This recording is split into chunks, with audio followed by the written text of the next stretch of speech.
ஒரே ஒரு நாள், ஒரே ஒரு போரில் ஆயிரக்கணக்கான உயிர்கள், ஒரே ஒரு விண்கலம் மனிதனை வேறு ஒரு கிரகத்துக்கு நெருக்கமாக கொண்டு போன நாள். மார்ச் 29, வரலாறு துடித்த நாள்.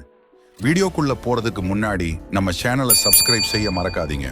நீங்க செய்யற ஒரு லைக் அண்ட் சப்ஸ்கிரைப் தான் எங்களை நெக்ஸ்ட் வீடியோ போடுறது மோட்டிவேட் பண்ணும். 1461 பேட்டில் ஆஃப் டவுட்டன், இங்கிலாந்தின் இரத்தம் கசியும் நாள். இது சாதாரண போர் இல்லை. இங்கிலாந்து வரலாற்றிலேயே மிகப்பெரிய உள்நாட்டு போர், யார்க் வெர்சஸ் லான்காஸ்டர். ஒரே நாளில் 20,000+ பேர் உயிரிழந்தனர். அந்த நாளில் வெற்றி பெற்றது ஒரு அரச குடும்பம் அல்ல, மரணமே. 1638 அமெரிக்காவில் முதல் ஸ்காண்டினேவிய குடியேற்றம். ஸ்வீடன் மக்கள் அமெரிக்காவில் நியூ ஸ்வீடன் என்ற குடியேற்றத்தை ஆரம்பித்த நாள். இன்றைய யுஎஸ்ஏவின் பல கலாச்சாரங்களுக்கு அடித்தளம் போட்ட நாள். ஒரு நாட்டின் கனவு வேறொரு கண்டத்தில் விதைக்கப்பட்டது. 1974 மெரினர் 10 விண்கலம் மெர்குரியை சந்தித்த நாள். மனிதன் மெர்குரி கிரகத்தை முதன்முறையாக நெருக்கமாக பார்த்த நாள்.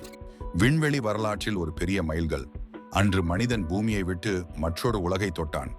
1951 ரோசன்பெர்க் வழக்கு தீர்ப்பு அமெரிக்காவில் அணு ரகசியங்களை சோவியத்துக்கு கொடுத்ததாக ரோசன்பெர்க் தம்பதியர் குற்றவாளிகளாக அறிவிக்கப்பட்ட நாள். குளிர்போர் காலத்தின் மிகவும் அதிர்ச்சியான வழக்கு. ஒரு ரகசியம் ஒரு குடும்பத்தின் உயிரையே எடுத்தது. 1973 த காட்ஃபாதர் ஆஸ்கர் வரலாறு. த காட்ஃபாதர் திரைப்படம் பெஸ்ட் பிக்சர் உட்பட பல ஆஸ்கர் விருதுகளை வென்ற நாள். சினிமாவை ஒரு கலையாக உலகம் ஏற்றுக்கொண்ட நாள்.